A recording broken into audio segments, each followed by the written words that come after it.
Brahmadev Maharaj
Thank you.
धन्य ते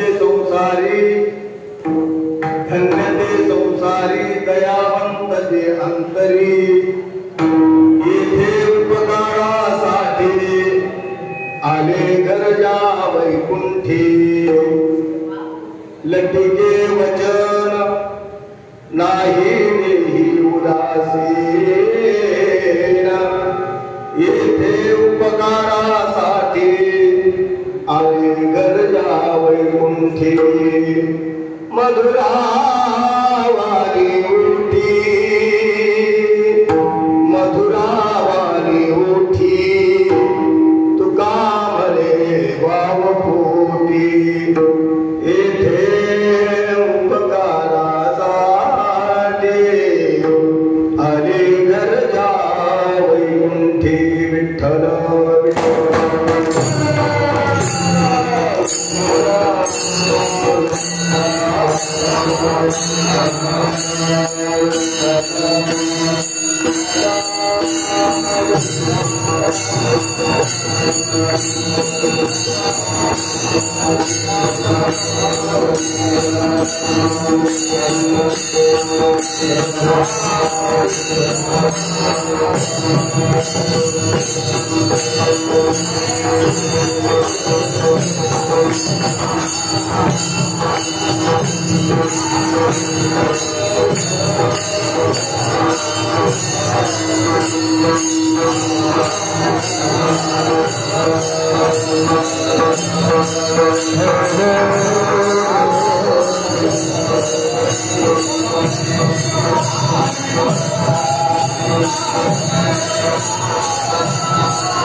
समचरणसरोजं सान्द्रनीलाम्बुदाभं जगन्निहितपानिं मण्डनं मण्डनानां तरुणतुलसीमाला कन्दरं कैञ्जनेत्रं सदय धवलहासं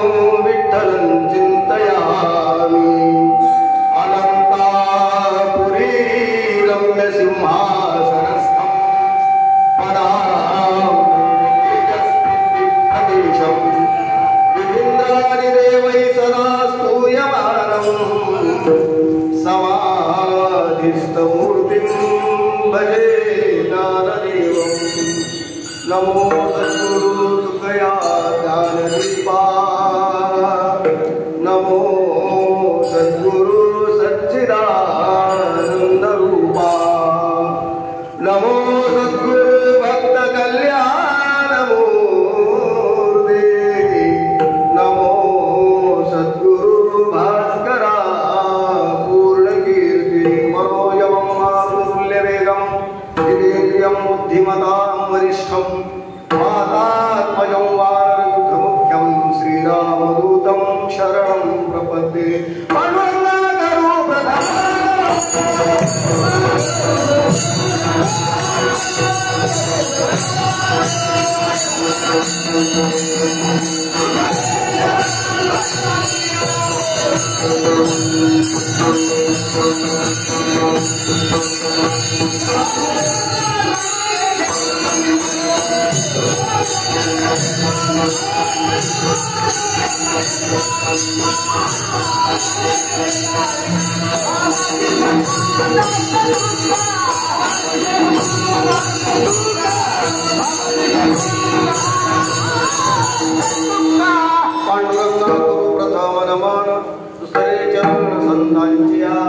त्यांच्या कृपादाने कथेचा विस्तार बाबाजी सद्गुरु दास तुका धन्य ते संसारी दयावंत जे अंतरी येथे उपकारासाठी आले गरजा वैकुंठी.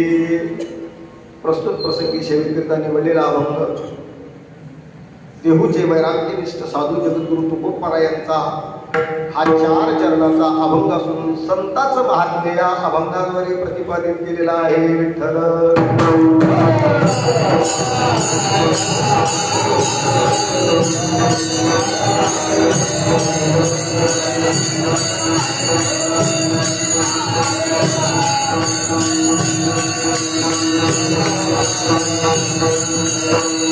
आरंभ करण्यापूर्वी अल्पसा परिहाराचा असेल की प्रतिवर्षाप्रमाणे हनुमंतरायाच्या दरबारामध्ये होत असलेला हा अखंड हरिनाम सप्ताह आणि या सप्ताहामध्ये दुसरं कीर्तन पुष्प भगवंताच्या चरणावरती समर्पित करण्याचं भाग्य माझ्याकडे आलं. हे माझं स्वतःचं भाग्य समजतो. आमच्या हरिभक्तीपरायण गोपाळ मामा यांच्या माध्यमातून आणि काळेभाऊच्या माध्यमातून ही सेवा माझ्याकडे आली. माझ्या वडिलांची विराशिका देवा तुझी चरण सेवा पांडुरंगा आणि सेवा करण्याचं भाग्य मला प्राप्त झालं. या ठिकाणी जमलेले सर्व गुरुजन मंडळी आहे, वादक काय हरिभक्तीपरायण विष्णू महाराज, साईनाथ महाराज, सर्वांची नावं नाही घेणार. गायक मंडळी, तुम्ही सर्व श्रोते मायबाप, या ठिकाणी आदरणीय आमचे सर आलेले आहेत. सगळ्यांचा नामोल्लेख न करता आपण अभंगाचं चिंतन मांडण्याचा प्रयत्न करू. विठ्ठल विठ्ठल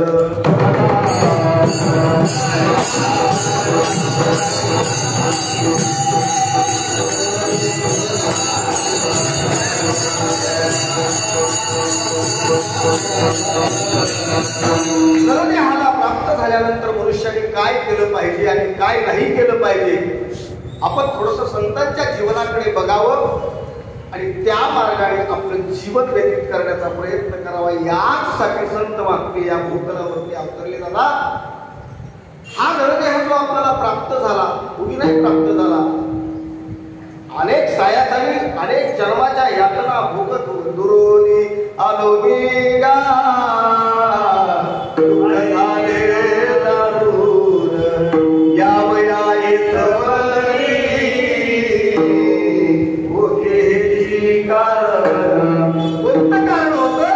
संसार घाटाचं कारण होतं. तर फक्त भगवंताची प्राप्ती करून घेण्यासाठी हा नरदेह आपल्याला प्राप्त झाला.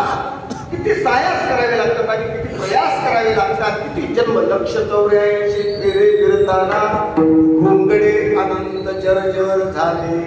बघा नरदेह कधी प्राप्त होतो. पाप पुण्य समान समी ते पाविले कर्मभूमी. पापाचा आणि पुण्याचा वाटा ज्यावेळी बरोबर होतो ना त्यावेळी नरदेह प्राप्त होतो.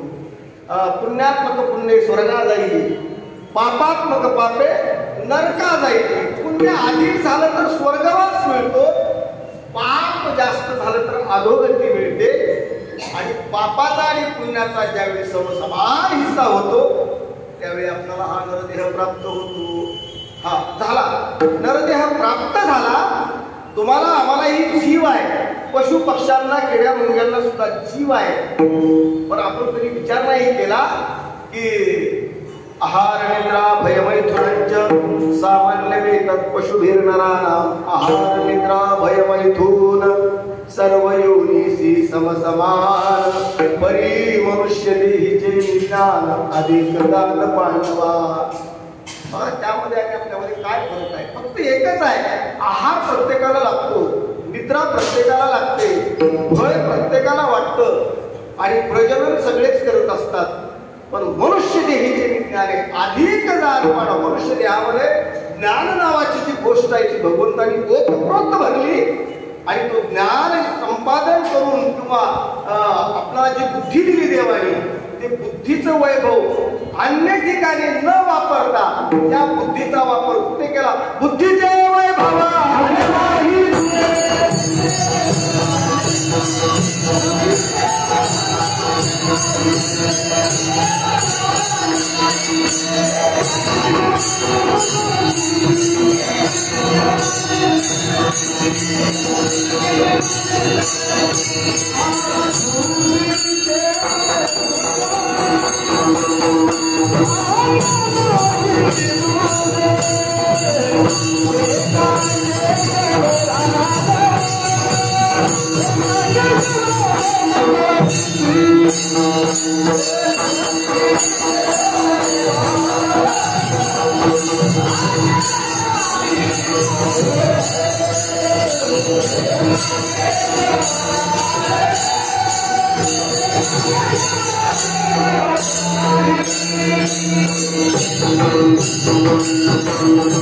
तुझे वैभव अन्य नाही तुझे, एका केशवराज सकळ सिद्धी. बुद्धीचं वैभव काय?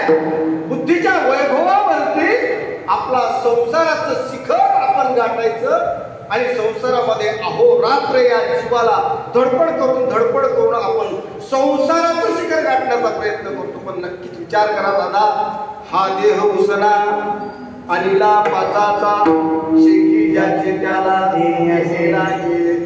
आपण आपल्या प्रपंचाचा एक दृष्टांत किंवा उदाहरण घेऊ.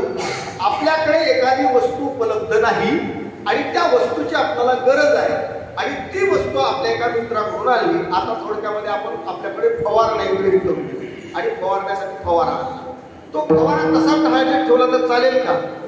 आपल्याला असं बसता येईल का? बाहेर घेता येईल पुन्हा नाही. तो माणूस पहाटे उठेल, तयारी करेल आणि ते सगळं आपलं काय काम आहे ते करून तो फवारा जागेवरती आणून ठेवेल का? तसाच बसेल? नाही. ज्यांचा हल्ला होता त्यांना परत देऊन टाकावा लागला. त्याच न्यायाने हा देह आपण उसना आला. याच्यावरती आपला हक्क आहे का? आपला जर हक्क असता तर आपण जाऊ दिला नसता, जीव आपला त्याला रोखून धरला असतं. पण नाही दादा, हा आणलेला उसना आहे तो द्यावाच लागणार आहे. पण याचा वापर करत असताना प्रपंचासाठी वापर न करता तो परमार्थासाठी करावा. यातच बुद्धीचं वैभव आहे विठ्ठल.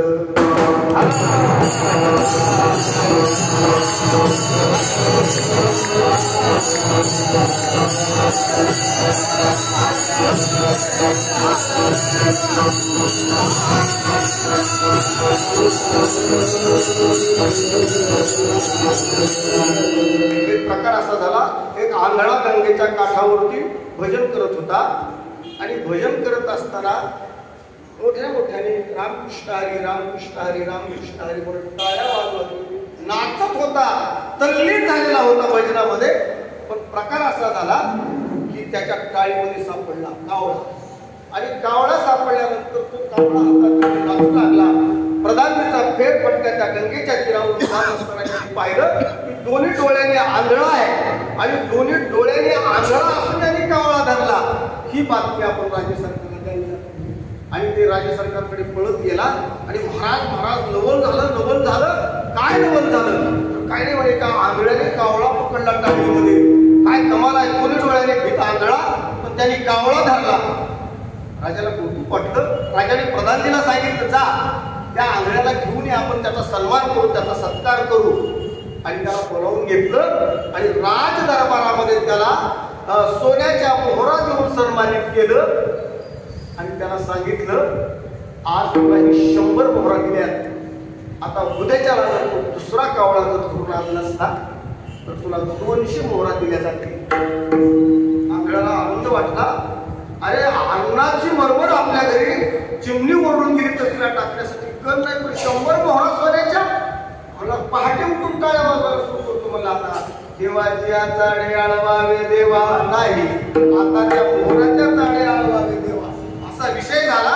विषय बदलला आणि तो भजनानंद महात्मा त्याने आपला भजनानंद सोडून दिला.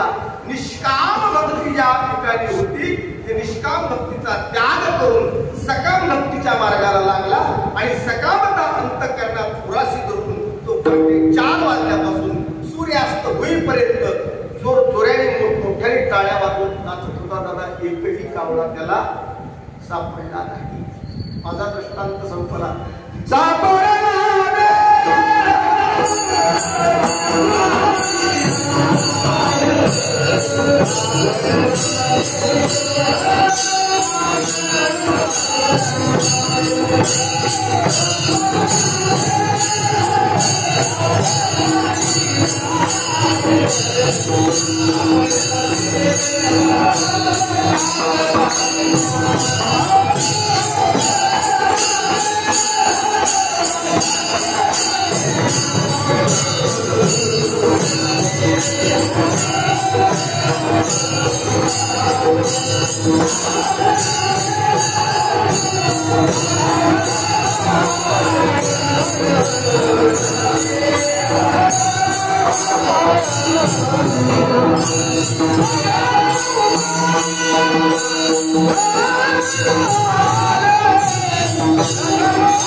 कापडला देह कागदाली न्याय लगडो उपाय घडो आले.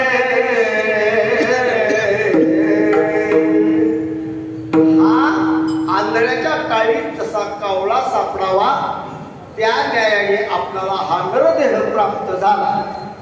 मग नरदेह प्राप्त झाला मग बाकीच्या किड्या मुंग्यासारखं आपलं जीवन व्यर्थ नाही जाऊ द्यायचं दादा.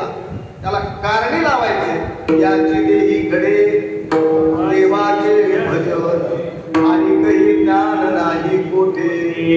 भजन करण्यासाठी फक्त हा नरदेहच आपला उपयुक्त असलेला आहे.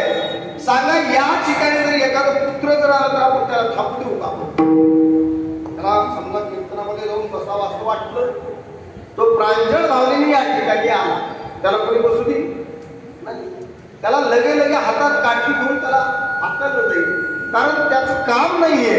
म्हणून हा नरदेह जो आपल्याला प्राप्त झाला तो इतरत्र न गमवता अन्य वैभवामध्ये त्याला न गुंतवता आपण संत मार्गाने जावं. संतांची जी वाटचाल आहे, संतांनी जो आपल्याला उपदेश केला, त्या मार्गाने गेल्यानंतर आपलं जीवन सुखकर होतं. विठ्ठल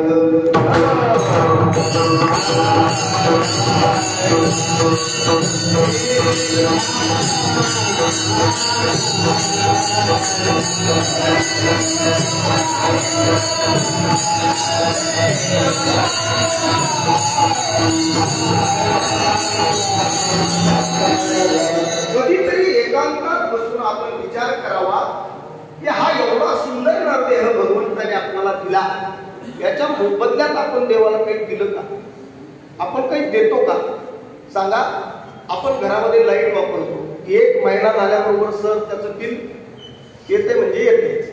1 महिना, 2 महिने, 3 महिने तो वाट बघतो आणि थकबाकीमध्ये पडलं की डायरेक्ट तो लाईन मध्ये येतो आणि विद्युत प्रवाह बंद करतो. आणि बंद केल्यानंतर मग आपली धडपड उठते. असं कधी झालं का की हे समाज अजिबात भगवंताचं नामस्मरण करत नाही? सूर्याने आजच्या दिवस उगवायचंच नाही. किती सोय करून ठेवली. सूर्याने आपल्याला उष्णता दिली, शीतलता हवी आहे म्हणून आपल्याला चंद्र शीतलता देतो. काय दिलं त्याच्या मोबदल्यात? आपण काही नाही दिलं. एवढा सुंदर कोणता देह आपल्याला दिला, याच्या मोबदल्यात काय दिलं आपण? त्याची किंमत जर बघायची म्हटलं ना, तर आपण किंमत बघा कधीतरी एकांतात बसून. दाताची कवळी जर बसवली ना, दाताची कवळी, तर लाखो रुपये लागतात. अण्णा बरोबर आहे. कानपूर जर शॉर्ट झालं तर त्याची मशीन घ्यायची मिळेल, तर आता सरकारने 3000 रुपये द्यायची योजना केली.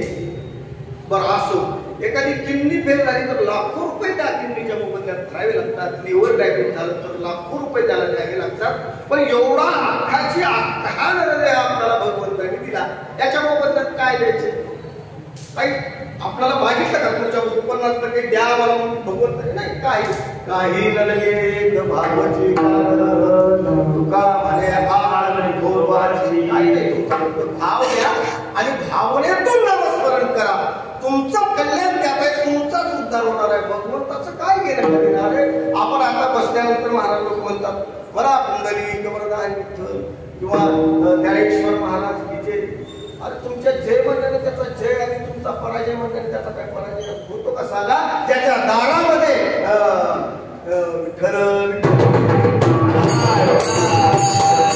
जय आणि विजय उभा आहे. तुमच्या जय म्हणण्याने काय होणार आहे? पण ते तुमच्या आत्मकल्याणासाठी आपण नामस्मरण करावं. बरं असं नाही सांगितलं महाराजांनी की तुम्ही प्रपंच करत असताना प्रपंच अजिबातच करू नका, फक्त परमार्थच करा. असं कधी सांगितलं का? नाही. दोन्हीही करायला सांगितलं. कामामध्ये काम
स्पष्ट सांगितलं. कामामध्ये काम काही स्मराराम राम जाईल भव श्रम सुख होईल दुःखाचे. दुःखाचं रूपांतर जर सुखात करायचं असेल तर तुम्हाला नामस्मरणच करावं लागेल. या पलीकडे दुसरा पर्याय नाही. तुम्ही संसारात जर सुख शोधायला गेला तर संसारात सुखाचा शोध करायचा जर म्हटलं, सुखाचा आभास होईल पण सुख मात्र पदरात पडणार नाही.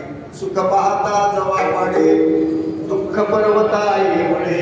हे सगळे अवघड कार्य आहे, म्हणून आपण सावधान व्हायचे. हे मुळी तोंडाला मुळी विकणारा माणूस अरण्यामध्ये मुळी आणण्यासाठी गेला आणि मुळी आणण्यासाठी गेल्यानंतर प्रकार असा झाला की लाकडं गोळा करत लाकडं ठीक गोळा केला आणि एका दोरीमध्ये तो बांधला आणि मुळी डोक्यावर घेतल्याबरोबर त्याला वाघाची डरकाळी त्याच्या कानावरती पडली.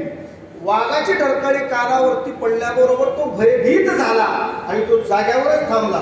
बरोबर आहे का? हा, तो पळू लागला पळत होता पाठीमागून वाघ वाघोबा पाठीमागे लागलाय आणि करता समोर त्याला एक विहीर दिसली आणि त्यांनी विचार केला की आपण आता जर पाणी असलं तर त्या विहिरीमध्ये उडी मारूया, तरुण तरी आपल्याला थोडा वेळ तरी आपल्याला आपला जीव वाचेल, मरणार नाही, काठावरती बसू, वाघ त्या विहिरीत येणार नाही. या न्यायाने त्यांनी त्या झोकून दिलं विहिरीमध्ये. पण प्रकार असा झाला, त्याच विहिरीवरती एक वडाचं झाड होतं, त्याला पारंब्या सुटलेल्या होत्या आणि करता ह्याने झोकून गेल्याबरोबर त्याला ती पारंबी लागली आणि पारंबी लागल्याबरोबर त्याने त्या हाताने घट्ट धरली आणि घट्ट धरल्यानंतर तो मध्ये आधांतरी लोंबू लागला आणि लोंबत असताना प्रकार असा झाला, आता खाली बघितलं त्याने विहिरीमध्ये पाणी आहे का. आपण जर हात सोडले तर आपल्याला पाण्यात पडायचे. पण प्रकार असा होता, ती कोरडी ठक्क विहीर होती, त्यात पाणी नव्हतं. पण प्रकार असा झाला की त्याच ठिकाणी एक मोठा भुजंग असा फणा काढून त्या विहिरीच्या बुडाला बसलेला होता. मी का सांगतो नीट लक्षात ठेवा बरं का. आणि तो भुजंग फणा काढून बसलेला आहे. त्या फांदीला धरत असताना फांदीला झटका बसला, त्यावरती होता आग्या मोहाळ आणि त्या आग्या मोहाळाचा गड्डा फुटला आणि त्यातून मधाचे थेंब गळायला सुरुवात झाली. प्रकार असा, माग वाघोबा, वर आगोबा आणि खाली नागोबा. आता वाचायचं कसं, त्याला खूप मोठं संकट पडलं. पण प्रकार असा झाला, एवढ्याही अडचणीमध्ये तो जो त्या मोहाळाचा गड्डा फुटला, त्यातून मध असा गळू लागला आणि गळता त्याच्या डोक्यावरती थेंब पडले त्या मधाचे आणि ते असे खाली आले, नाकाच्या शेंड्यावरती आला आणि शेंड्यावरून खाली ओठावरती आला आणि ओठामधून मुखामध्ये प्रवेश करतोय तोपर्यंत त्याने जीभ थोडीशी लावली. हा काय गोड आहे, काय मधुर स्वाद आहे त्याचा. आणि तो जिभेने तो चाकू लागला, पण चाकत असताना तेवढं त्याचं दुःख विसरलं. पण दुसरा थेंब ओठापर्यंत येतो, त्याला सगळ्या गोष्टीची आठवण झाली. वाघ आहे, नाग आहे आणि वरी आग्या मोहाळ आहे.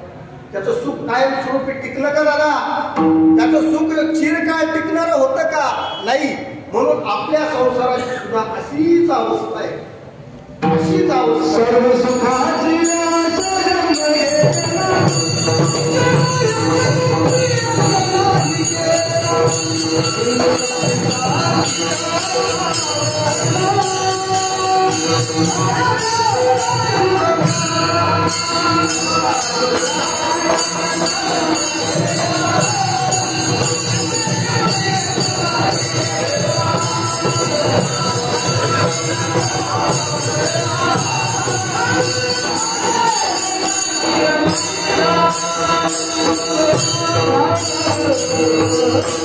सर्व सुखाचे अशा जन्म गेला, अख्खा आयुष्य गेलं त्या सुखाचा शोध करण्यात.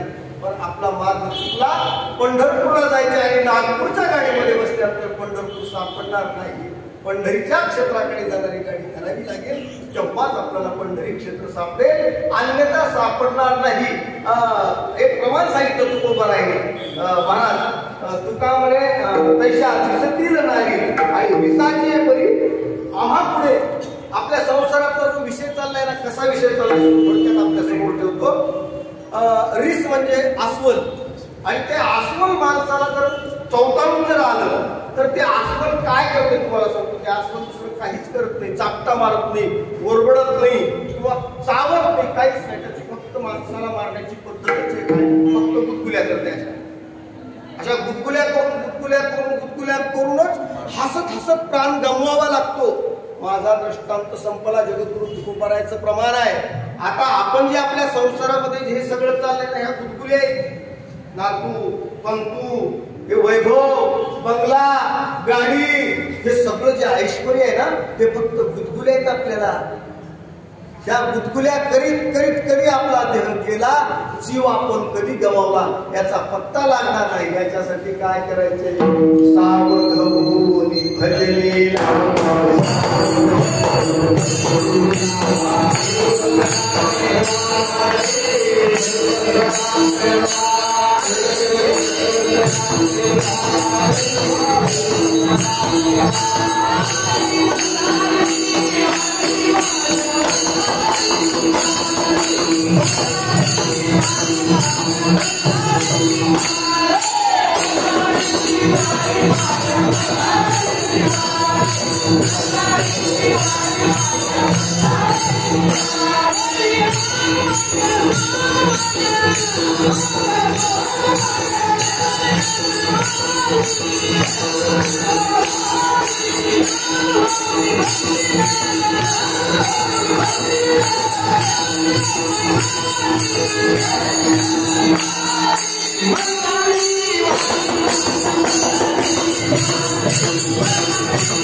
सांगितलं की का प्रमाण घेतलं आता सटीची आवश्यक होती.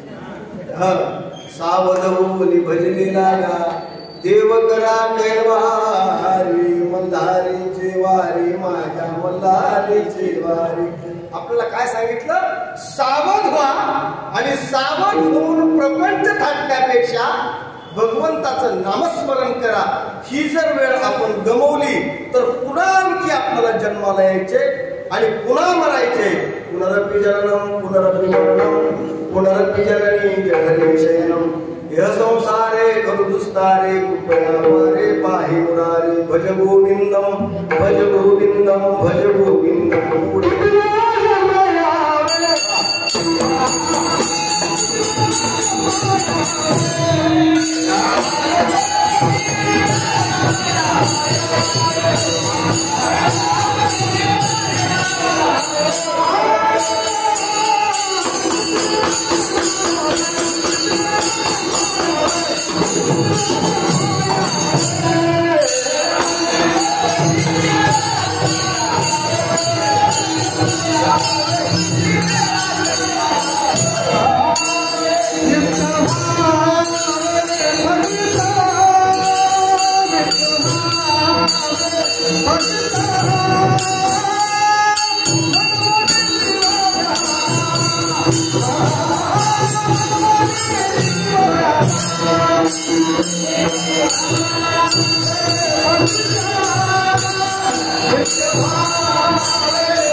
संपवायचे ना आपल्याला तर फक्त भजनच करायचे. आता आपण जन्माला आलो आगा कर्मिले उरावी हे दुःखी फळावे भोगावयाया देहाय का.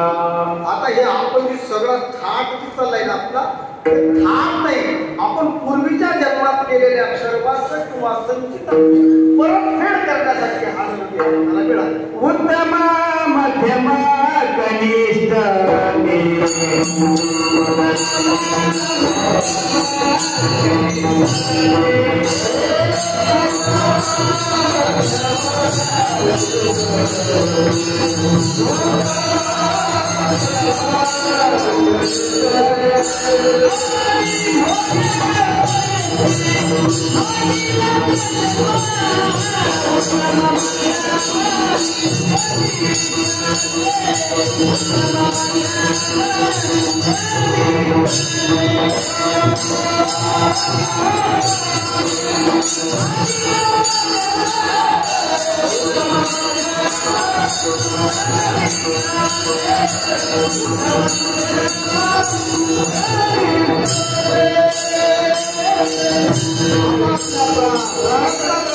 आपापल्या कर्माप्रमाणे उत्तम मध्यम कनिष्ठ ते आपण जसं कर्म केलंय का एका आईच्या उदरी जन्मलेले 4 मुलं आहेत पण त्याच्यात ते 2 असे गैरी फिरू लागले आणि त्याच्यातला एक नवकरदार झाला आणि एक परमार्थिक झाला काय उदर आईचं एकच होतं त्याच माहिती जन्म घातला होता पण त्याच्या प्रारब्धाचा ठेवा जो आहे प्रारब्धेची जोडे धन प्रारब्धेची वाणीमान सोच करी वाया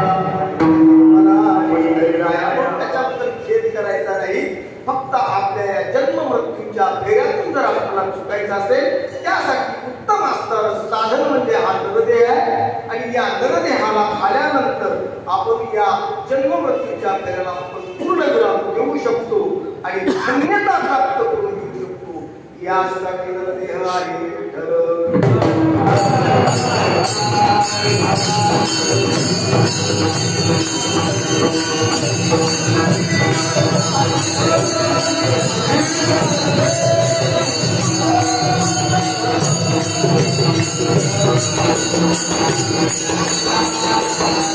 म्हणून आपण महाराजांनी अभंगामध्ये काय सांगितलं की धन्यता कशाने प्राप्त होते धन्यता प्राप्त होणं एवढं सोपं नाही मान्यता प्राप्त होते मान्यता प्राप्त होण्यासाठी काही जास्त लई ताण द्यावा लागत नाही मान्यता प्राप्त करण्यासाठी थोडा पैसा झाला आणि पैसा जर असा उधळला तर मान्यता पैसा तरी 3 नाम परशा परशु आणि परशुराम त्याला काही जरी कळत नसलं आणि त्याच्यापाशी पैसा जर असला तर परशुराम मालक म्हणतात त्याला आणि ज्याच्यापाशी काहीच नाही त्याला परशा म्हणतात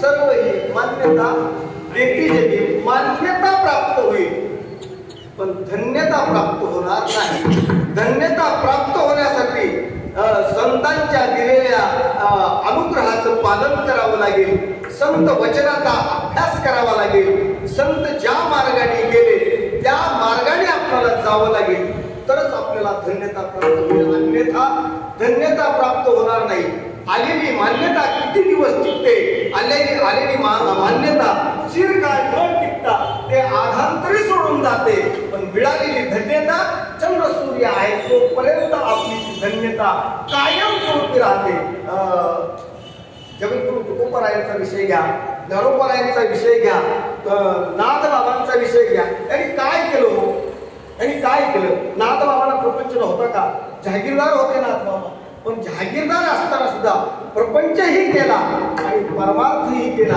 सांगा त्याला जमलं का नाही आपल्याला काय जमू नये फक्त एकच आहे आपण त्याच्या मार्गाने जात नाही आणि आपल्या अंतःकरणात तेवढा वेध लागलेला नाही म्हणून तेवढा वेध लागावा किती वेध लागावा पाहिल्या विंदलावी पैसे जीवी जडोनी असा विषय तो त्यांचा झाला नारायण न आवडे जन धन माता पिता ही एवढ्यावरती विसर पडल्यानंतर आणि संत वाक्य कानावरती ठेवून जर आपण नामस्मरण जर केलं तर आपल्याला धन्यता प्राप्त होते अभंग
धन्यते संसारी दयावंत जे अंतरी. संसारामध्ये धन्यता प्राप्त होते. या अभंगामध्ये काही पैलू सांगितले कशामुळे धन्यता प्राप्त होते आणि आपण त्याच पद्धतीने जर आपण वर्तन केलं तर आपण सुद्धा धन्यतेला पात्र होऊ शकतो. पण त्या अभंगाचं चिंतन थोडस लक्षात ठेवा. धन्यते संसारी दयावंत जे अंतरी. दयेमुळे धन्यता मिळते. ज्याच्या अंतःकरणात दया आहे त्या दयेच्या माध्यमातून धन्यता प्राप्त होते. मग अशी धन्यता कोणाला प्राप्त झाली. आपल्या समोर नाथ बाबांचा दृष्टांत जर घेतला, नाथ बाबांच्या समोर एक गाढव चैत्र महिन्यातल्या उन्हामध्ये तरफडत होतं.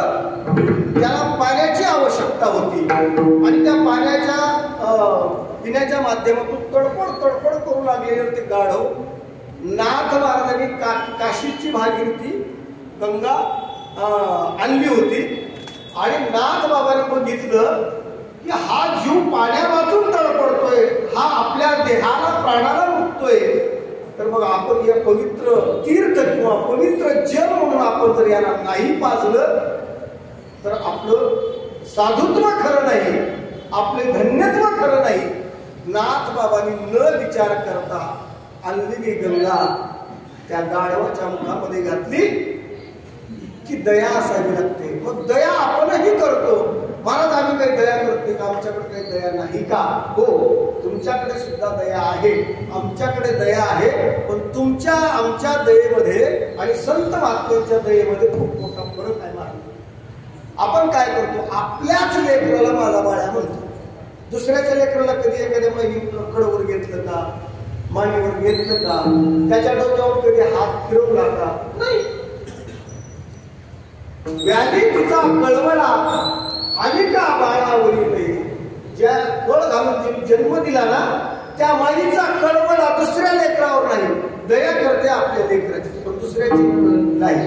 साधूता असं होतं का, दया करणे जे आपल्या परिवारावरती जेवढं संत महात्म्यांनी प्रेम केलं तेवढं समाजावरती प्रेम संत महात्म्यांनी केलं म्हणून धन्यतेला प्राप्त झाले.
धन्य ते संसारी मोक्षे त्याचे घरी त्याचे घरी सिद्धी सहित सर्व घटी राम देहादेही एक सूर्य प्रकाश सहस्ररश्मी. आपण एकूण एकाला बघत असताना सर समोरासमोर माणसं भेटल्यानंतर राम राम म्हणतो आपण एकच वेळेस राम म्हणतो. कारण काय असेल दोनदा म्हणतात राम राम, तीनदा म्हणा राम राम राम राम. जमतंय का तसं? नाही. फक्त राम रामच का म्हणतात कधी म्हणजे आपण बघा चिंतन करूया त्याचं की राम राम दोन वेळेस म्हणण्यामध्ये काही विशेषत्व आहे की राम पहिला राम माझ्यात राम आहे आणि दुसरा राम तुझ्यात राम आहे म्हणून राम राम आहे विठ्ठल.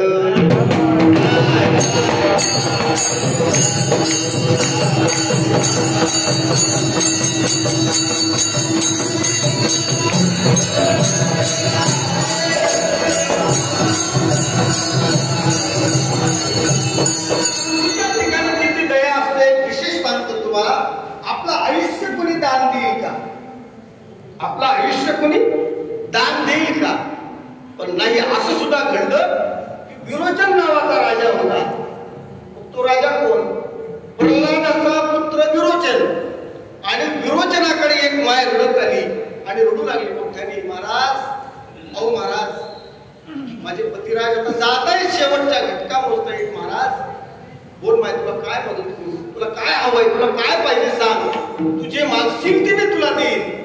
पण त्या माऊलीने काय मागितलं सांगू का महाराज? मी एकच पुराशी आशा बाळगून आले की तुमचं आयुष्य माझ्या मालकाला दान द्या. सांगा काय अंतःकरण असेल, काय उदारत्व असेल. त्याच क्षणाला संकल्प सोडला, हो आपलं आयुष्य दान दिलं. काय दया असेल. कुंतीचे 5 लेकरं मारले आणि 5 लेकरं मारल्यानंतर ज्यावेळी कृष्ण परमात्म्याने सांगितलं सांग की मला चुकते का ते थोडं विठ्ठल विठ्ठल.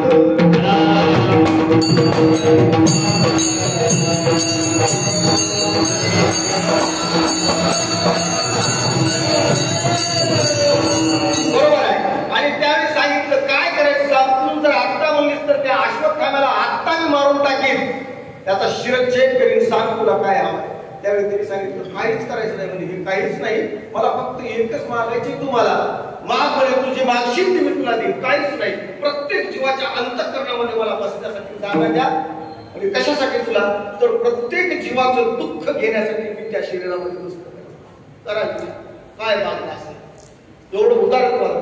दधीची नावाच्या ऋषीने आपल्या आस्थीचं दान दिलं.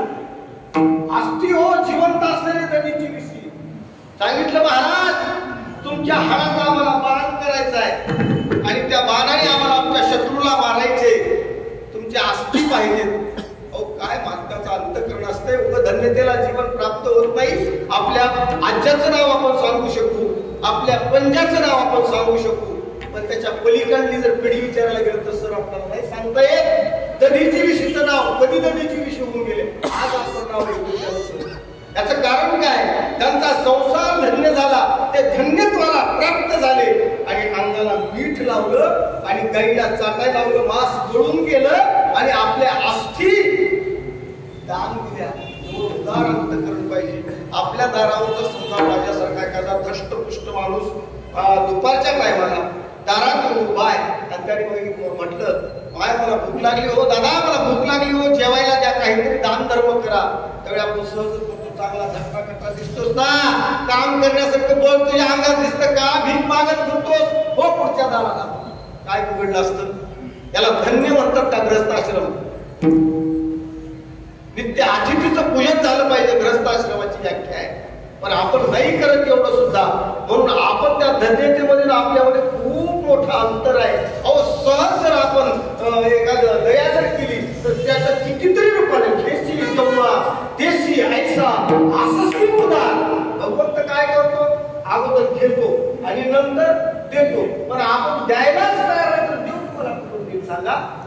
प्रत्यक्षु मुकुंद काका जाटदेवळेकरांनी मी एक गोष्ट सांगितली होती ती आपल्या समोर ठेवतो की सहज केलेल्या दान धर्मातून किती लाभ होतो आणि किती जीवन सुखी होतं आणि भगवंताची प्राप्ती होते.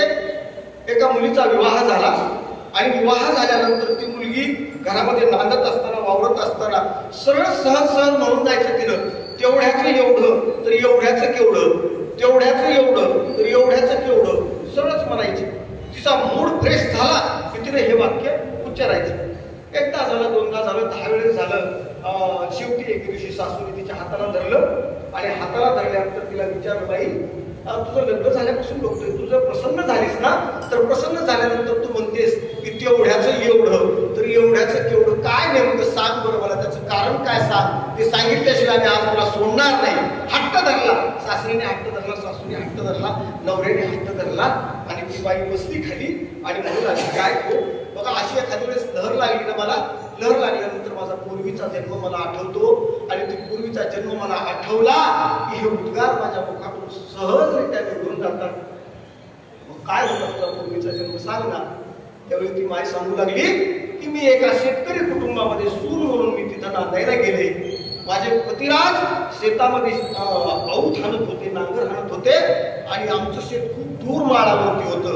चैत्राचा उन्हाळा होता, पाणी चालू होती, नांगरण चालू होतं आणि दुपारची वेळ, भुकेची वेळ, म्हणून मी माझ्या मालकाला एका टोपलीमध्ये भाकरी घेतली, घागरीत पाणी घेतलं आणि पाणी घेऊन ज्यावेळी मी माझ्या पतिराजांना भोजन देण्यासाठी निघाले त्यावेळी मी जात असताना एका पालवीच्या रस्त्यामध्ये एक गाय हंबरडा फोडून ओरडत होती, हंबरडा फोडून आरडत होती आणि ती पाहिल्यानंतर केविलवाण्या अवस्थेतली ती गोमाता आणि तिच्याकडे बघितलं. लक्षात आलं की ह्या उन्हाच्या किर उन्हामुळे तिला तहान लागली आहे आणि तहानेने व्याकुळ झालेली गाय, तिला पाण्याची अत्यंत आवश्यकता आहे. पण आता मी काय करू, तिची मनस्थिती विधावस्था झाली की जर या गाईला पाणी पाजलं तर पतिराज माझे तहानलेले आहे, त्यांना पाणी कोण देईल, पतिराज माझे भुकेसलेले, त्यांना भाकरी कोण देईल, असा विचार करत साधक बाधक विचार करत त्या माऊलीने शेवटी निर्णय घेतला की म्हणे मुक्का प्राणी आहे, गोमाता आहे, विश्वमाता आहे आणि आपण तिला पाणी पाजूनच जायचं हा मनाशी निश्चय केला. आणि निश्चय केल्यानंतर टोपलं खाली टेकलं आणि टोपलं खाली टेकून त्यातली घागर बाजूला घेतली, एक तांब्यावर पाणी आपल्या मालकासाठी बाजूला करून ठेवलं, भाकरी बाजूला काढली दादा आणि त्या माऊली त्या गायच्या समोर टोपलं ठेवून ती घागर ज्यावेळी उठते त्यावेळी तहानलेल्या गायीने ढसा पाणी प्यायला सुरुवात केली. पण पाणी पित असताना उगी पाणी पित नव्हती, तिच्या दोन्ही डोळ्याला धारा लागलेल्या होत्या, दोन्ही डोळ्यातून अश्रूच्या धारा लागलेल्या होत्या आणि अश्रू गाळत ती गाय त्या बाईकडे बघत होती, माय गाईकडे बघत होती, गाय बाईकडे बघत होती, अशी अवस्था झालेली होती. आणि पाणी पिऊन झालं, त्या बाईने ते टोपलं घेतलं आणि टोपलं घेऊन आपल्या पतिराजाला भाकरी देण्यासाठी शेतामध्ये गेली. आपल्या पतीला जेवू घातलं, पतिराज बोलू लागले, का आज पाणी थोडंसं आणलं, घागर का नाही आणली, मला दिवसभर इथं उठायचं आहे आणि तू एक तांब्यावरच पाणी का आणलं सांग. त्यावेळी त्या बाईने सांगितलं, अहो खूप तारेलेली गाय होती, तिच्याकडे बघवत नव्हतं, आरडत होती, ओरडत होती आणि अंतःकरण पिळून टाकून गेलं माझं आणि त्यामुळे मला पाऊल उचलत नव्हता आणि त्याचसाठी मी ते तुम्हाला आणलेलं पाणी त्या गोमातेला पाजलं आणि त्यात राखून एक तांब्याभर पाणी तुमच्यासाठी आणले. पतिराज मला माफ करा, चूक झाली असेल तर माझ्यावरती क्षमा करावी विनंती केली. मालकाने शाबास, बरं झालं, काही का असता गाईला पाणी पाजलीस, मालकाने धीर दिला. पण करता करता प्रकार असा झाला की माऊली अल्पायुष्य होती आणि ते गतप्राण झाली आणि गतप्राण झाल्यानंतर एका गरीब कुटुंबामध्ये जन्म घेतला, अत्यंत गरीब कुटुंबामध्ये जन्म घेतला. पण भगवंतानी त्या गोमातेच्या आशीर्वादाने काय झालं सांगतो तुम्हाला की त्या माऊलीला इतकं सौंदर्य दिलं भगवंतानी, ओतप्रोत सौंदर्य दिलं आणि सुंदर ती मुलगी जन्माला आली. करता करता पौर्णिमेचा चंद्र जसा वाढत जावा त्या न्यायाने ती लहानाची मोठी होऊ लागली आणि एके दिवशी एक मोठा सेठ, एक श्रीमंत माणूस त्या दारावरून जात असताना त्या मुलीकडे पाहिलं आणि मुलीकडे पाहिल्यानंतर वाटलं, अरे वा, काय भगवंतानी घडवलं या लेकराला, किती सुंदर दिसते, किती लावण्य हिच्या अंगावरती आहे आणि आपण आपल्या मुलासाठी हिला मागणी घालावी. या न्यायाने 2 पावलं पुढे सरकून तो त्या दाराच्या आत गेला आणि त्या घरमालकाला आवाज दिला. झोपडीत राहणारी ती माणसं त्या आवाजासरशी ते बाहेर आले. बोला, आपण एवढे मोठे मालक आमच्या गरीबाच्या झोपडीमध्ये कस काय प्रवेश केला, सांगा, काय अडचण आहे सांगा, की काय तुमची अडचण दूर करू शकणार आहे. त्यावेळी त्यांनी सांगितलं, मी काही मागायला नाही, मला फक्त एक माझी इच्छा आहे की तुझी मुलगी माझ्या मुलाला द्यावीस, एवढीच माझी इच्छा आहे. वाटेल ते तुला मी देईन, तुझं घर बांधून देईन, तुला पैसा अडका देईन, तुला सुख समृद्धीसाठी तुला ज्या काही सुखाच्या वस्तू लागणार आहेत त्या देईन, पण एवढी मुलगी तुम्हाला देईन. त्यावेळी त्यालाही वाटलं, बरं झालं, काय का असतात, दारिद्र्य निघून गेलं, आपली मुलगी द्यायला काय अर्थ, काय नाही, मुलगी दिली. कीर्तनामध्ये लग्न लवकर होत असते बरं का. लग्न झालं, लग्न झाल्यानंतर ती मुलगी नांदू लागली. आता त्याचा पत्ता देणार आहे मी तुम्हाला, कुणाच्या घरी दिली होती ती, तिथं जाऊन तुम्ही चौकशी करायची. 2 तास गप्पा हवं बघून नाही चालणार असं. तर ते आपल्याकडे रेडिओवरती, टीव्हीवरती नाही बरं का, रेडिओवरती एक ॲडव्हर्टाईज होती. ती ॲडव्हर्टाईज अशी होती, फिरोलेक्सने आणलं पाणी शेतपिटली सोन्यावानी. फिनोलेक्स पाईपच्या मालकाची ती सून झाली. फिनोलेक्स पाईपच्या मालकाची ती सून झाली आणि प्रकार असा झाला, पाईपाची फॅक्टरी घरी. मग तिने एकच हातामध्ये कार्यक्रम घेतला की जिथं जंगल आहे, जिथं अरण्य आहे, कुठूनही पाईपलाईन करायची आणि तिथं हौद बांधायचा आणि त्या पाईपलाईन मध्ये पाणी त्या हौदामध्ये भरून ठेवायचं. हरिण, मोर, पशु पक्षी त्या हौदावरती पाणी पिले, तिला इतका आनंद वाटायचा. कधीतरी आपल्या मालकाला सोबत घेऊन जायचं, बघा हो आपण हे केलेलं आहोत, किती काळजी आला, गाई पाणी पितात, हरिण पाणी पितात आणि आनंदामध्ये ते कुल्लत घरला यायचे आणि घरी आले की ते न म्हणायचं एवढं. तर आता एवढ्याचं केवढं, 1 घागरभर पाणी माजविल्यामुळं फिनोलेक्स पाईपच्या मालकाची सून होण्याचं भाग्य त्याच्या पत्रात पडलं. आणि आता हे जे हौद बांधले, एवढ्या हौदात पशु पक्षी पाणी पितात. आता याचं पुण्य किती होईल, एवढ्याचं एवढं तर एवढ्याचं केवढं, आता त्याचा नाही गणित लागत. म्हणून सहज जर आपण दया करत गेलो ना, तर आपल्या जीवनाची कृतार्थता होईल. यासाठी आपण न त्याचा आळस करता गोमाईवरती आपण प्रेम करावं, भुकेजलेल्याला अन्न द्यावं आणि आपलं जीवन धन्यतेला प्राप्त झाल्याशिवाय राहत नाही.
आपण पाणी पाजावं, गाईवरती आपण प्रेम करावं, गाईला गोग्रास द्यावा.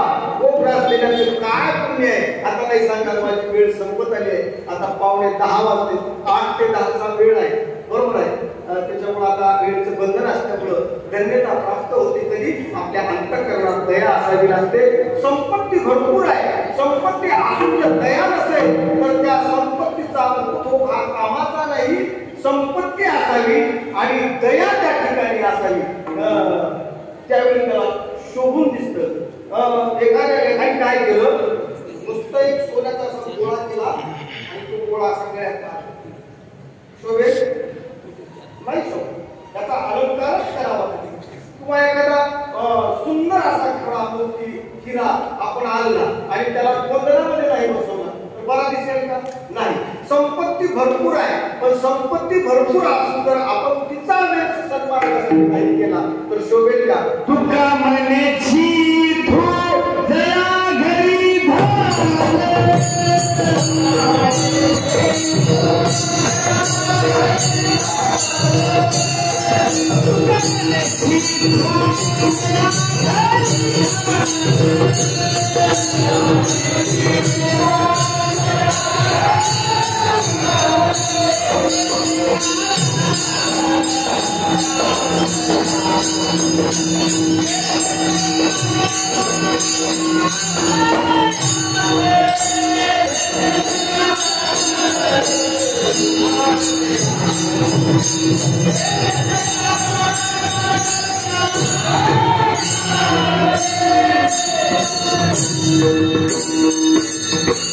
तुका म्हणे तू जया घरी घर येते ते कारण कसल्याचे म्हणजे समजा काही धन भरपूर आहे, पण ते जर समजा जोडून या धन उत्तम व्यवहार आणि उदास विचारे वेच करी, ते केल्यानंतर वेच केल्यानंतर काय होते? उत्तमाची गती तुले तुपावे आणि उत्तम भोगील जीव खाली अशी अवस्था प्राप्त होते. पुन्हा अंतःकरणात दया असावी. ज्ञानोबराची ओवी आहे महाराज, संपत्ती आणि दया दोन्ही वस्ती आली एके ठाया, ते जाण धनंजया विभूती माझी. संपत्ती आणि दया दोन जर एका ठिकाणी असतील तर ते साक्षात माझं स्वरूप आहे असं भगवंताने अर्जुनाला सांगितलं.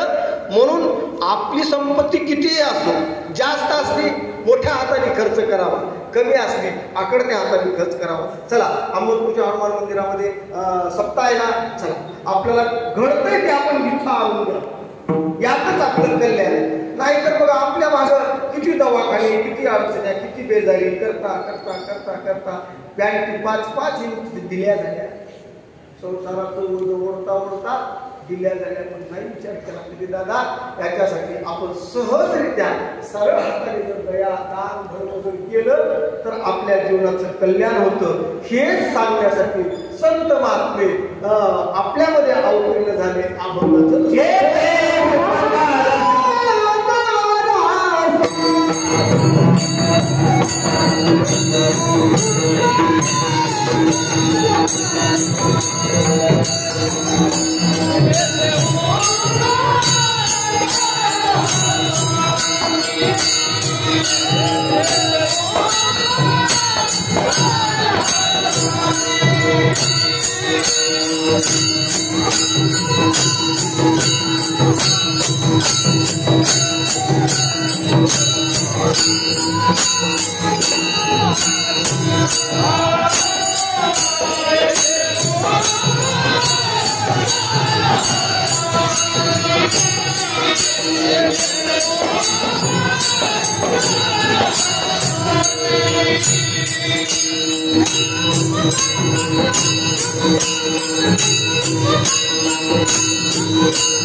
उपकारासाठी आले घरच्या तुमच्या आमच्यावरती उपकार करण्यासाठी साधू महात्मे या भूमीवरती अवतीर्ण होत असतात. आपणही जन्माला येतो आणि साधूही जन्माला येतात, पण आपल्याला यावंच लागतं. ते स्वइच्छेने येत असतात किंवा एकंदरीत शिक्का पाठविला येळोका आलो म्हणे नामाचा धारण. जगाच्या कल्याणासाठी संत महात्मे अवतीर्ण होत असतात. मग संत महात्म्यांनी काय उपकार केले उपकार तुम्ही काय पाप नगरी कैसी माय धरे त्याच्या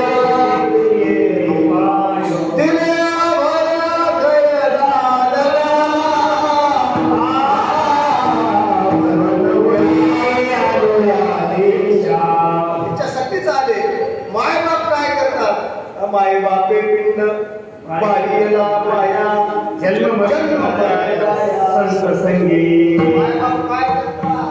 माझं लेकरू धष्टपुष्ट दिसलं पाहिजे, त्याच्यावरती बाळसं आलं पाहिजे. माय बाप सांभाळती लोभा कारणे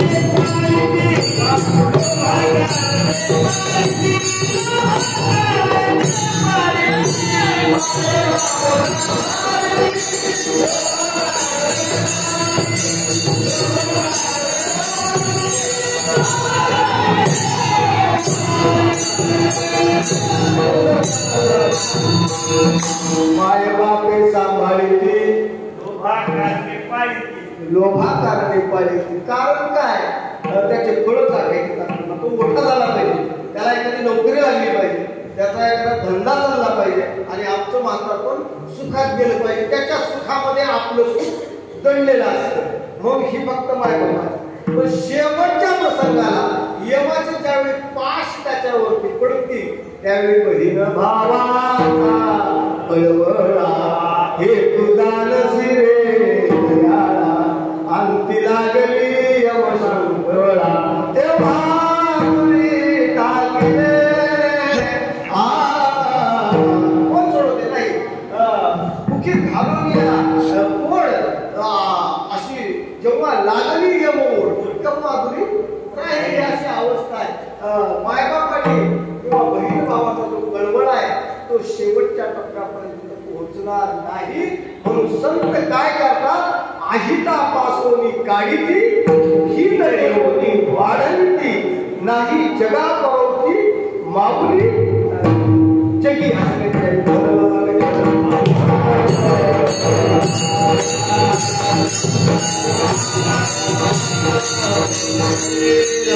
आहितापासून काढीती इथे होईल देवनी वाढविती नाही श्रुती परोती माऊली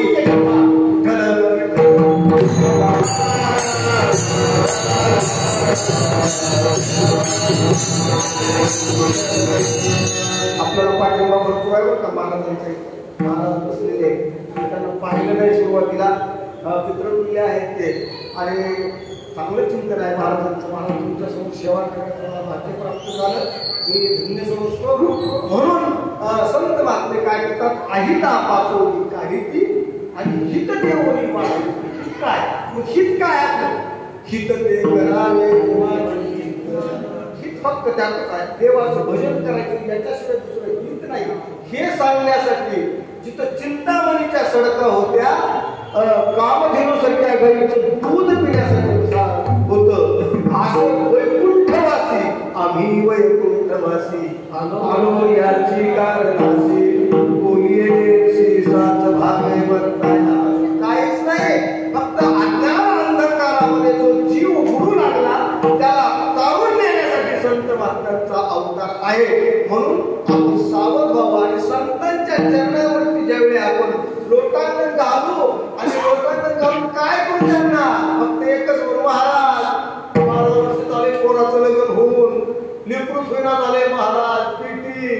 महाराज गोरे बघा नाही असं नाही. आता काय विचारावं दैवी उद्धार काय कृपा करील दादाय आईचे तुम्ही सारा सौंदर्य करा समाधान चित्त माझे काय हे अवस्था आहे.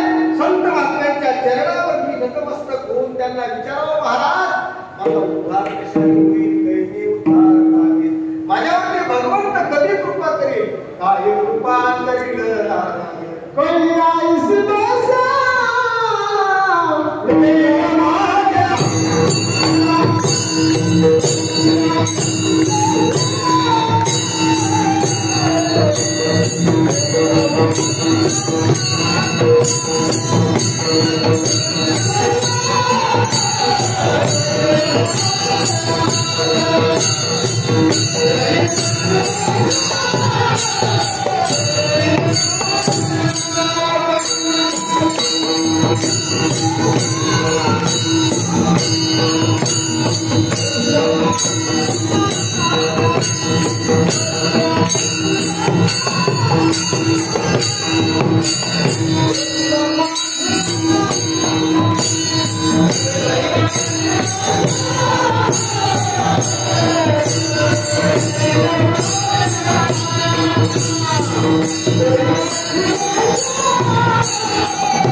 हे करण्यासाठी काय करावं लागेल संत वाक्य कधी तुम्हाला याच्याबद्दल बोध करतील तद्विद्येन प्रणिपातेन परिप्रश्नेन सेवया उपदेशन्ते ज्ञानं ज्ञानेन तत्त्वदर्शिनः तन्मनोजीवे चरणासी लागावे नगरवता करावे दास्यत्व त्यांचं करावं त्यांच्या मनाला आपण आपलंच करून घ्यावं त्यांना सांगा महाराज माझा उद्धार कशाने होईल यासाठी संत महात्मे त्या आपल्यामध्ये अवतीर्ण झाले आणि आपल्याला अवतीर्ण होऊन त्यांनी उपदेश केला.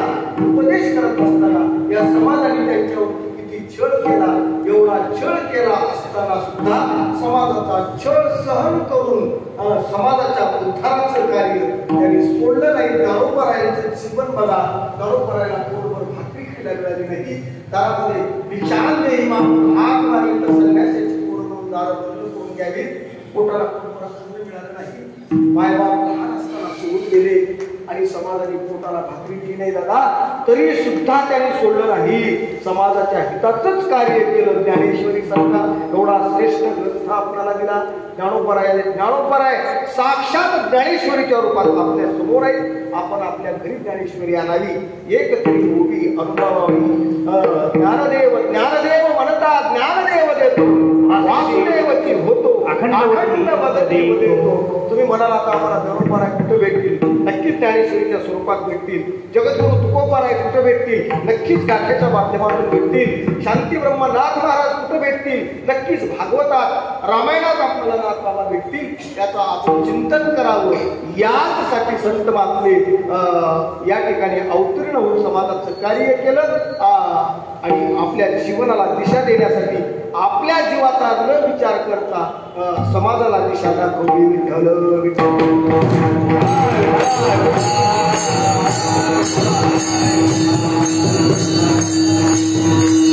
उपकारासाठी आले घरच्या वैकुंठी. लटिके वचन नाही, लटिके वचन नाही, तेही उदासीन.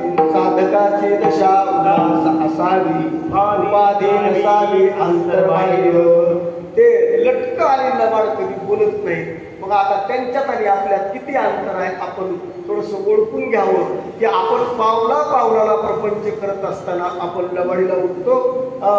शुद्धचर्या ह्याची देवाचे भजन लागतच नाही. धननिमित्त आपलं आचरण शुद्ध झालं की त्याचे चरण सापडायला आपल्याला वेळ लागत नाही. पण आपण पावला पावलाला लबाडी करतो असं नाही. त्यासाठी काय करायचं, आपण सांभाळून चालायचं. लटिके वचन नाही, त्यांच्या जीवनात कधीच लबाडीचं वचन आलेलं नाही. देहावरती उदास असतात. सत्यत्वासाठी प्राणाची आहुती केली तरी हरकत नाही, पण ते सत्य सोडत नसतात. म्हणून धन्यतेला प्राप्त होतात.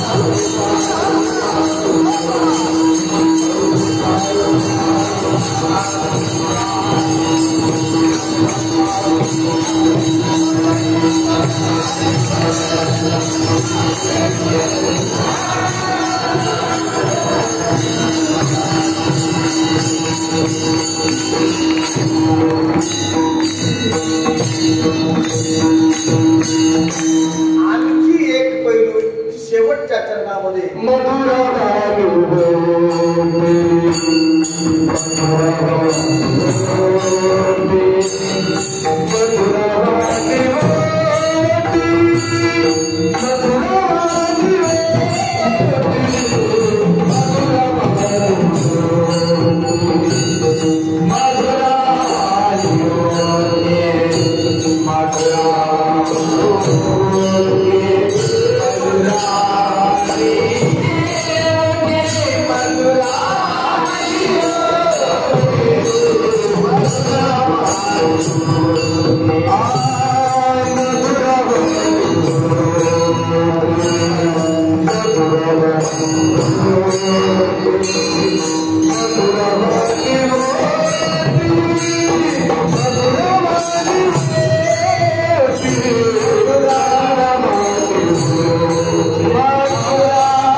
निघल जावे कुंती. त्यांचं बोलणं कसं असते, मधुर बोलतात, गोड बोलतात.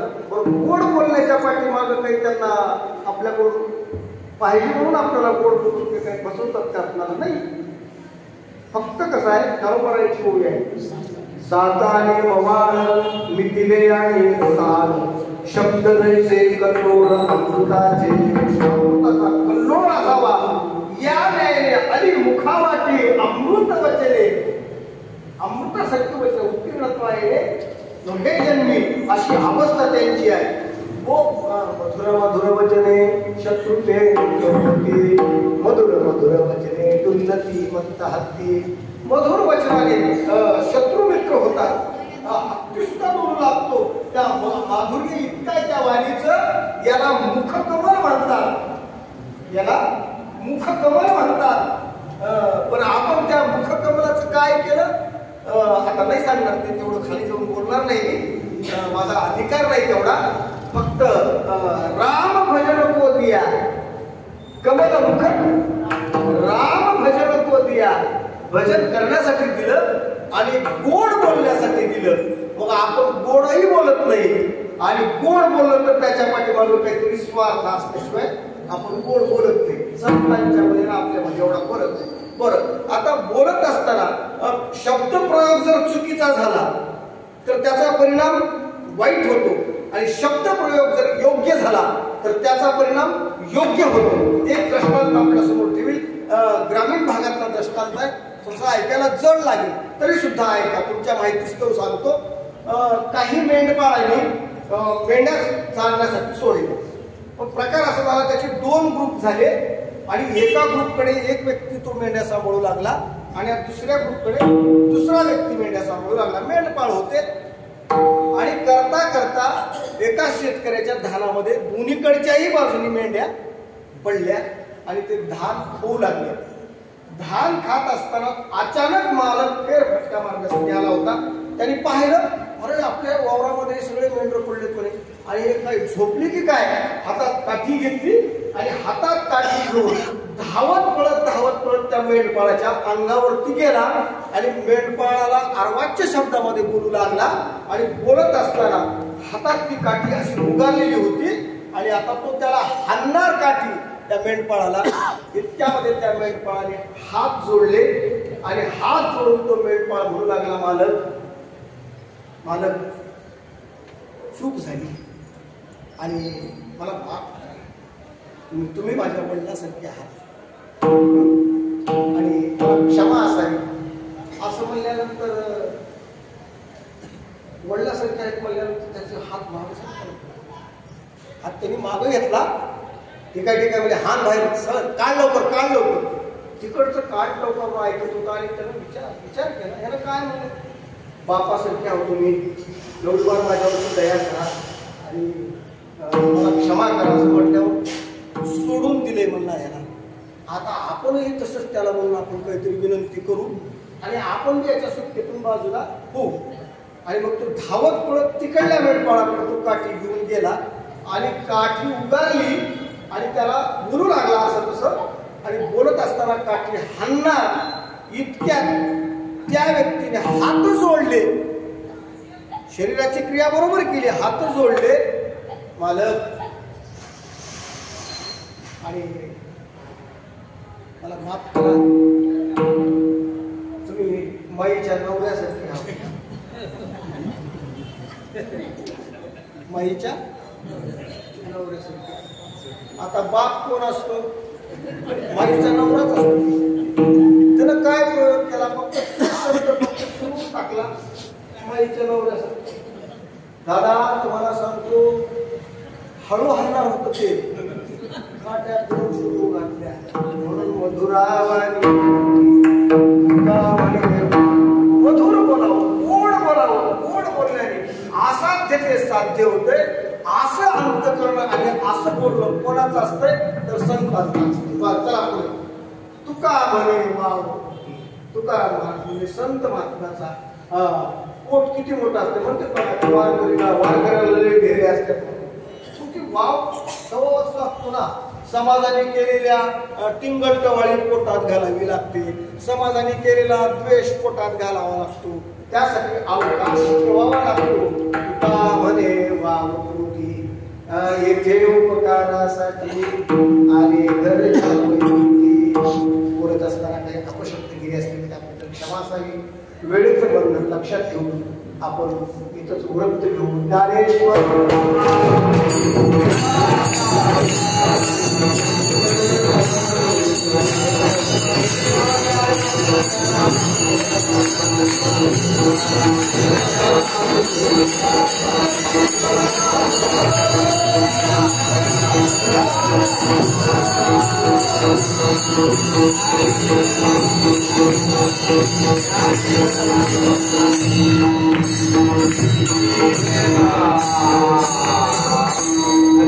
संसारी दयावंत जे अमितवी येथे उपकारासाठी आले दर्यावरी. बोलत असताना काही अपशब्द दिले असतील त्याबद्दल क्षमा असावी. काही थोड संत वाक्यांच्या चरण तुम्हाला बसण्यात माझ्या आई वडिलांच्या पुण्याने मला भाग्य प्राप्त झालं. श्रवण भक्तीमधून मी कीर्तनाला सुरुवात केली. तसं पाहिलं तर माझा ना अधिकार ना माझा अभ्यास काहीच नसताना तुम्हाला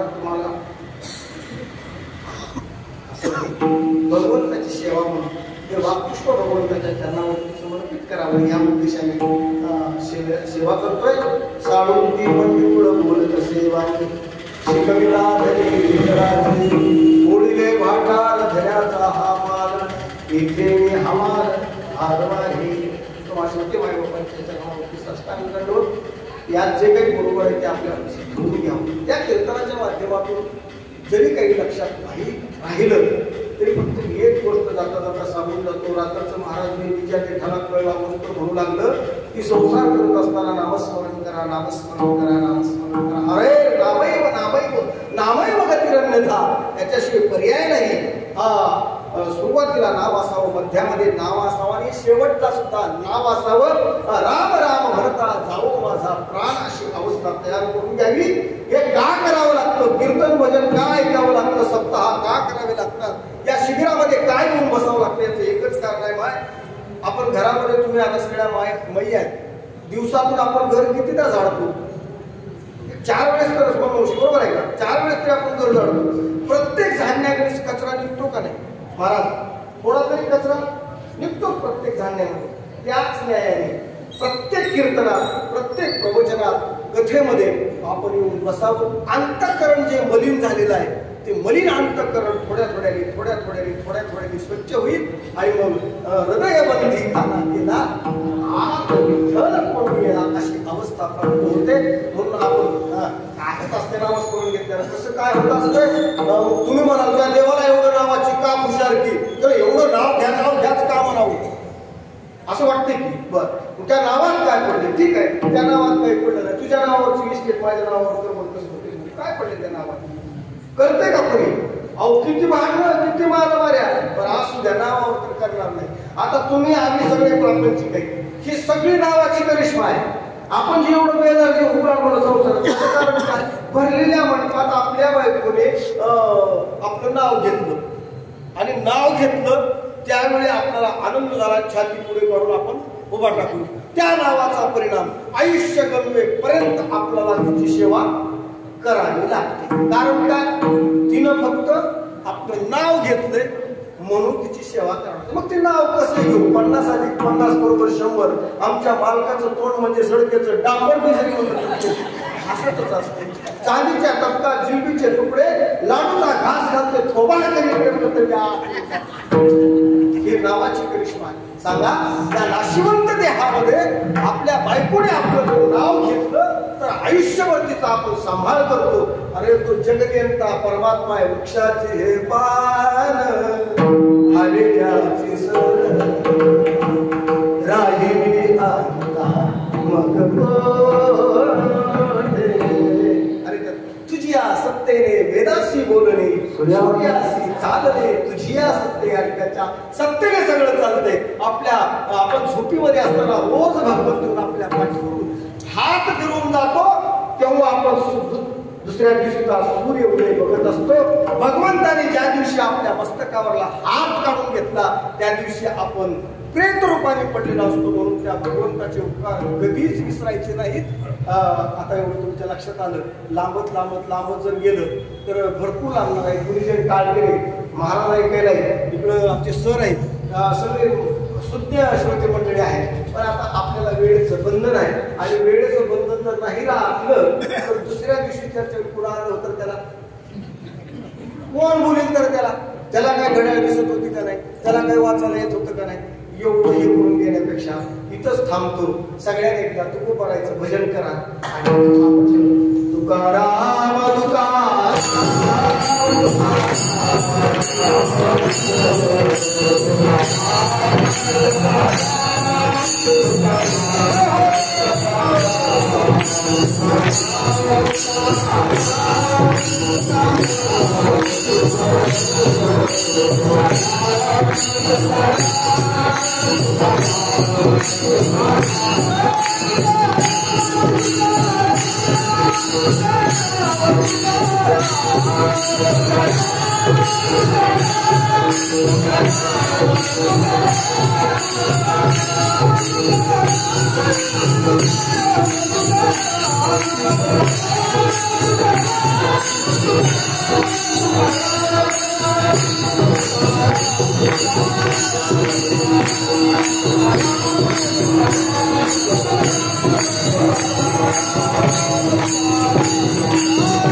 महाराज आज तुमची कीर्तनाची सेवा आहे बरं का.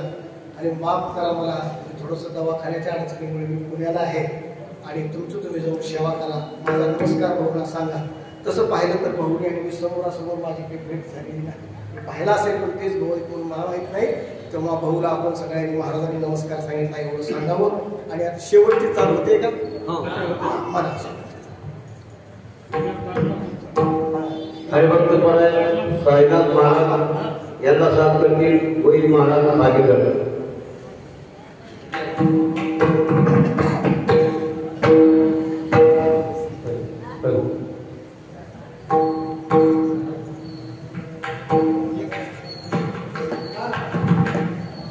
मधुरा बाळने होती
Thank you.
Thank you.